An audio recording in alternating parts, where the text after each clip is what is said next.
गांव की धूप में जैनब मस्जिद के बाहर अकेली बैठी है।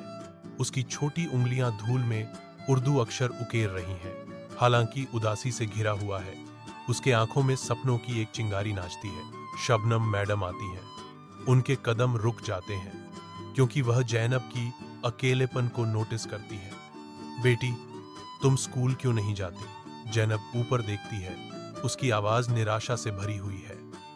अम्मी कहती हैं कि बेटियों को घर का ध्यान रखना चाहिए। शिक्षा महत्वपूर्ण लोगों के लिए है। जैनब के साधारण घर के अंदर अम्मी के हाथ मंद रोशनी में तेजी से सिल रहे हैं। जैनब अपनी अम्मी की मदद करती है।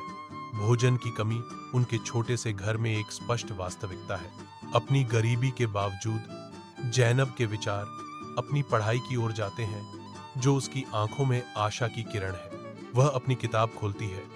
पन्नों में सपने भरे हैं, लेकिन थकान उसकी पलकों को खींचती है।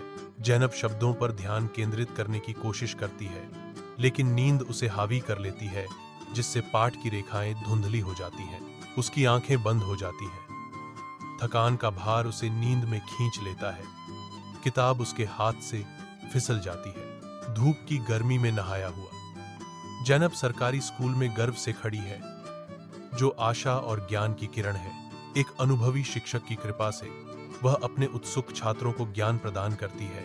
एक वास्तविक मुस्कान उसके चेहरे को रोशन करती है, जो उर्दू और विज्ञान पढ़ाने के उसके जुनून को दर्शाती है। उसके शब्द दृढ़ विश्वास के साथ गूंजते हैं।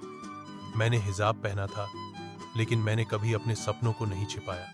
वह घोषणा करती है, शिक्षा हर लड़की का अधिकार है, चाहे वह अमीर हो या गरीब, हिंदू हो या मुस्लिम।